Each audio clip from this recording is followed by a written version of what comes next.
2:22 मिनिटांनी 2:22 मिनिटांनी तुमच्या समोरच गदीमध्ये दाबून मारून टाकलं.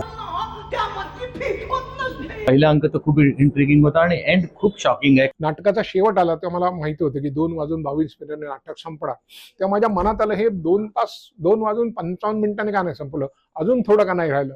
तुम्हाला खुर्चीला खिळवून ठेवणारं नाटक आहे, थ्रिलर आहे. टेक्निकल गोष्टी जे गिमिक्स आहेत ते आउटस्टँडिंग आहेत. बापरे, अजूनही मी त्यातच आहे, माझे हात गार पडलेत. सगळ्या कलाकारांची उत्कृष्ट कामं झाली आहेत. सगळेच माझे खूप आवडते कलाकार आहेत. प्रियदर्शन दादा आहे, गौतमी रसिका. खरोखर तो सगळा थरार अनुभवता आला.